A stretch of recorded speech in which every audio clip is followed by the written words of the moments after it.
नमस्कार दोस्तों, नमः शिवाय। जीवन ज्योति चैनल में आप सभी का हार्दिक स्वागत करती हूं। दोस्तों, आज की वीडियो बहुत ही महत्वपूर्ण होने वाली है क्योंकि आज की वीडियो में आप बहुत सारी बातें जानेंगे नवरात्रि व्रत के विषय में। जैसे कि यदि आपने कलश स्थापना नहीं किया है, यदि आपने अखंड ज्योत नहीं जलाई है या फिर आप व्रत धारण नहीं कर रहे हैं तो फिर पूजा कैसे करें। कहीं आपके मन में ये बात तो नहीं कि यदि हमने कलश स्थापना नहीं की है, व्रत धारण नहीं किया है तो हम पूजा कैसे करें, हमारी पूजा स्वीकार होगी या नहीं होगी।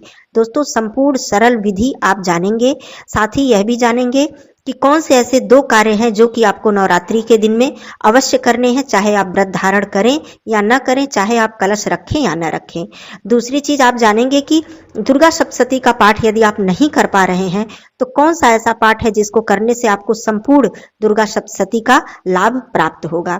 इसके अलावा यदि आप यह भी नहीं कर पा रहे हैं तो कौन से ऐसे पाठ हैं जो आप आसानी से कम समय में प्रतिदिन कर सकते हैं, अर्थात पूरे 9 दिन तक कर सकते हैं। कौन कौन सी चीजों का ध्यान रखना है, कौन कौन सी चीजें आपको बिल्कुल नहीं करनी है, कौन से नियम आपको अपना के चलने हैं, ये सारी बातें आप इस वीडियो में जानेंगे। हो सकता है दोस्तों वीडियो थोड़ी लंबी हो जाए, आप लोग पूरी वीडियो अंत तक जरूर देखिएगा, संपूर्ण जानकारी आपको इसमें मिलने वाली है।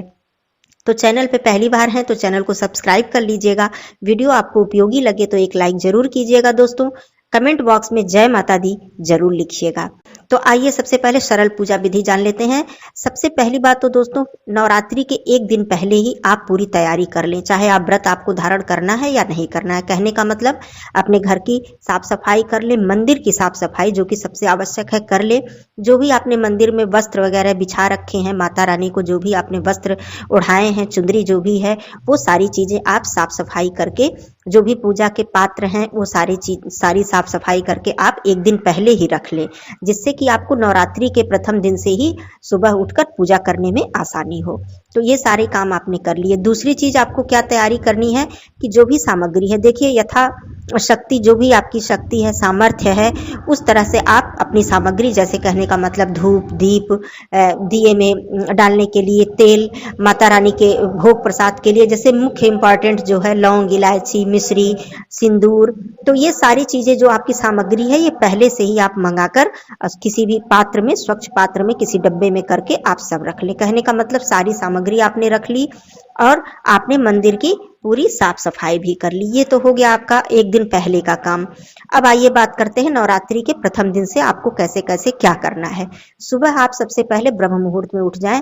जब आप सुबह उठेंगे, जल्दी उठेंगे, तभी आपके सारे कार्य जल्दी होंगे और आपकी पूजा प्रातः काल हो जाएगी। क्योंकि दोस्तों, पूजा जो प्रातः काल की जाती है उस पूजा का एक अलग ही महत्व होता है और वो पूजा जो होती है वो भगवान भी स्वीकार करते हैं और हमारा मन भी प्रसन्न रहता है प्रातः काल की पूजा का, क्योंकि हर कार्य का समय होता है। तो दोस्तों, उसी तरह पूजा का जो समय है ये प्रातः काल ही है, हमको कर लेना चाहिए। दोस्तों, कलश स्थापना यदि कर रहे हैं तो उसका वीडियो है, उसका मुहूर्त भी क्या है, सारी जानकारी का वीडियो चैनल पे उपलब्ध है। आज बात करते हैं सरल पूजा विधि की। आपने स्नान वगैरह कर लिया, अपने घर की साफ सफाई करके नित्य कर्म से निवृत्त होकर आपने स्नान वगैरह करके स्वच्छ वस्त्र धारण कर लिया। अब आपको मंदिर, जहां भी आपके घर का मंदिर है वहां पर आकर बैठिए, आसन लगा लीजिए। लाल आसन नवरात्रि में यदि आप बिछाकर पाठ करते हैं, पूजन करते हैं तो अति उत्तम होता है। आपने लाल आसन बिछा लिया, 1 लोटा जल आप पहले रखें, स्वच्छ जल अपने समक्ष रखें, अर्थात माता रानी के प्रतिमा के समक्ष आपने जल रख लिया, 1 दीपक प्रज्वलित कर लिया, लोटे पर स्वास्तिक बना दें, 1 मौली बांध दें। कोई जरूरी नहीं है कि आपने 9 दिनों की कलश स्थापना नहीं की है तो आपको इस तरह से आप नहीं कर सकते, आप तब भी आप 1 मौली बांध के स्वास्तिक बना दें। उसके बाद आप माता रानी के समक्ष बैठे, माता रानी के चरणों में ध्यान करें, आचमन करें। यदि आप व्रत धारण कर रहे हैं तो आप व्रत का संकल्प लें। सबसे पहले 9 दिनों का कर रहे हैं या पहला दिन आखिरी दिन कर रहे हैं या फिर महासप्तमी, महाअष्टमी, महानवमी का व्रत कर रहे हैं या कर रही हैं तो संकल्प ले लीजिए पहले बार। और यदि व्रत नहीं कर रहे हैं तो कोई बात नहीं, आपने आचमन कर लिया 3 बार। एक अलग आप पात्र में अपने आचमन करने के लिए जल अलग रखें। उसके बाद आचमन करने के बाद अपने ऊपर जल छिड़क के गायत्री मंत्र बोल के जल छिड़क ले, पवित्र हो जाए। उसके बाद आप माता रानी के समक्ष धूप दीप अर्पित करें, दीपक प्रज्वलित करें। माता रानी के समक्ष सुगंधित धूप हो, अगरबत्ती हो, जो भी आप इस्तेमाल करते हो, प्रयोग करते हो, उसको आप जला लें। जलाने के बाद आप माता रानी के चरणों में ध्यान करके माता रानी को सिंदूर अर्पित करें, पुष्प अर्पित करें। पुष्प नहीं है तो मानसिक रूप से ध्यान करके पुष्प अर्पित कर दें। उसके बाद माता रानी को श्रृंगार की सामग्री भी अर्पित की जाती है। यदि आप करते हैं तो अच्छी बात है, नहीं तो आप अष्टमी के दिन भी माता रानी को श्रृंगार की सामग्री अर्पित कर सकते हैं। माता रानी को श्रृंगार की सामग्री अर्पित कर दें।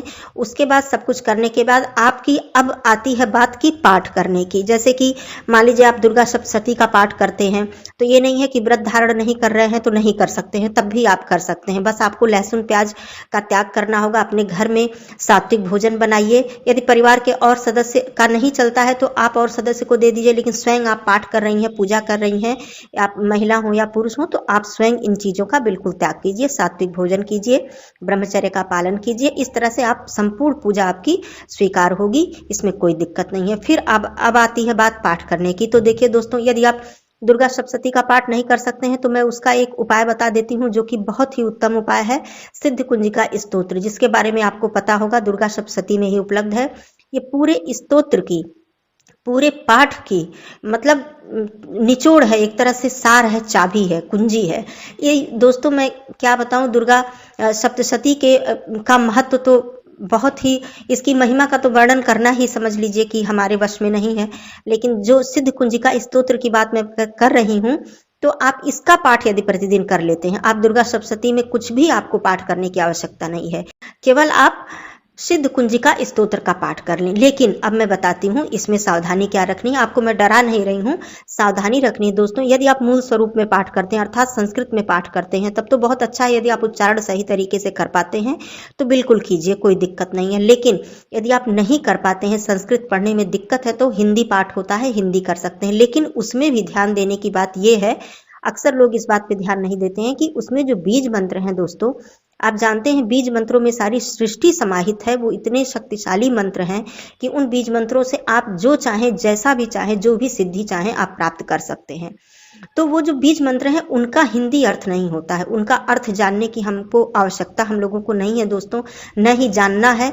वो समझ लीजिए कि बस बहुत ही विराट स्वरूप है, वो माता रानी की पूरी शक्ति उसमें समाहित है। तो उन बीज मंत्रों का हिंदी नहीं है। जैसे कि आप लोग यदि उसका पाठ किए होंगे तो जानते होंगे, जैसे कि अम कम क्षम, ये धिजाग्रम धिजाग्रम, त्रोटय त्रोटय, तो इनका हिंदी नहीं है। तो आप इनको संस्कृत में ही पाठ आपको करना होगा। बाकी चीजों की हिंदी है, बाकी जो इति मंत्र है उनकी हिंदी है। तो इस तरह से ध्यान दीजिएगा, कभी भी सिद्ध कुंजिका स्तोत्र आप पढ़ने बैठ रहे हैं और आपको गलत उच्चारण नहीं करना है, तो इस बात का आप ध्यान दीजिएगा। सबसे पहली बात तो यदि आप नहीं कर पा रहे हैं, संस्कृत पढ़ने में बिल्कुल ही आपको दिक्कत है, तो आप ना पाठ करें, कोई बात नहीं।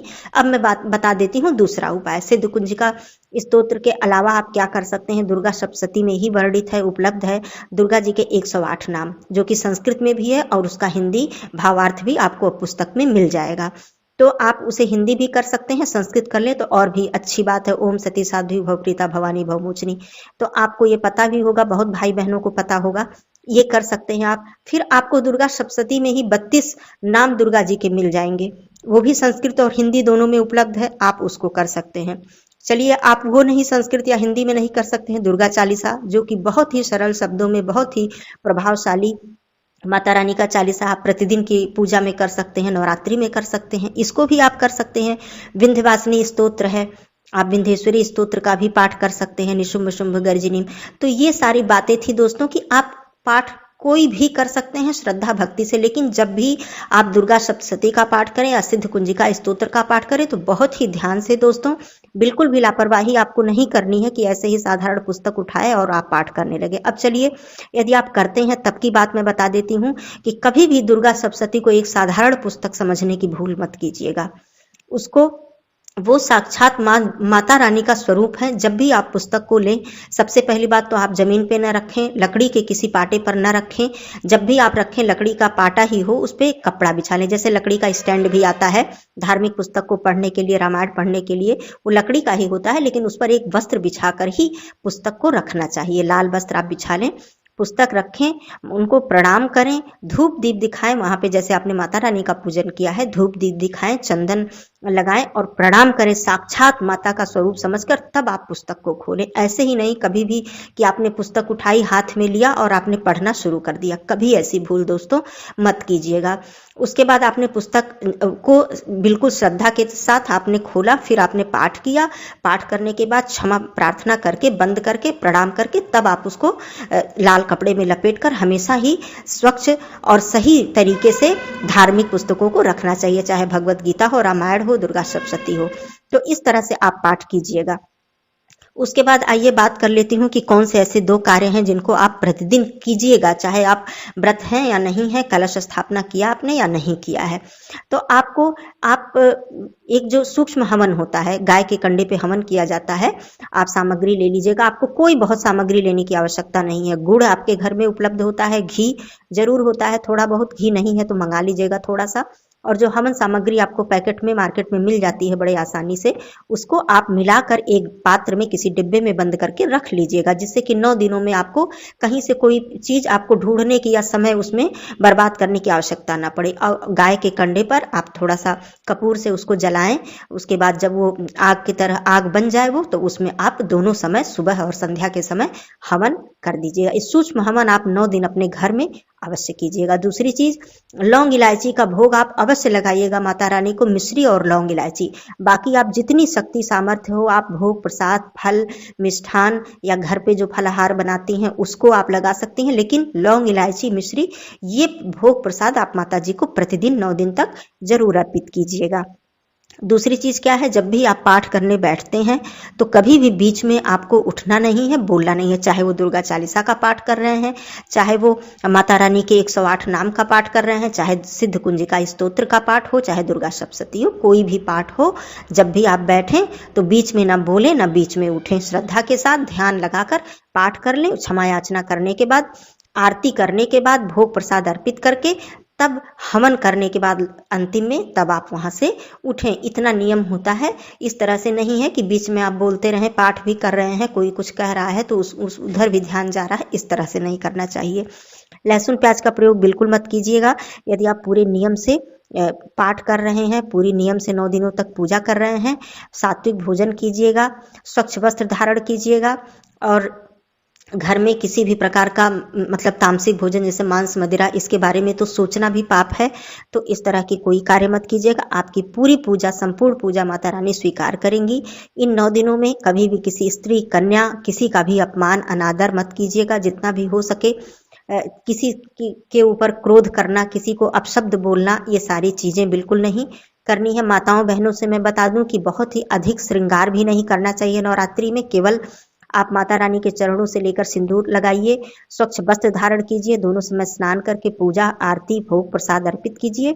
अत्यधिक श्रृंगार नवरात्रि में नहीं करना होता है, यह भी एक नियम है दोस्तों। और भी बातें हैं। नियम की बात मैं करूं तो नाखून नहीं काटना चाहिए, बाल नहीं कटवाने चाहिए। इन सब बातों का भी ध्यान नवरात्रि में अवश्य देना चाहिए। तो ये सरल पूजा विधि थी दोस्तों। आप इस तरह से पाठ कर सकते हैं, पूजा कर सकते हैं, संपूर्ण पूजा। दोस्तों कोई भी बात रह गई हो तो कमेंट बॉक्स में पूछ सकते हैं आप सभी लोग। आप सभी लोगों के ऊपर माता रानी की कृपा बनी रहे। फिर मिलती हूँ ऐसे ही किसी वीडियो के साथ। तब तक के लिए दोस्तों धन्यवाद। नमः शिवाय। जय माता दी।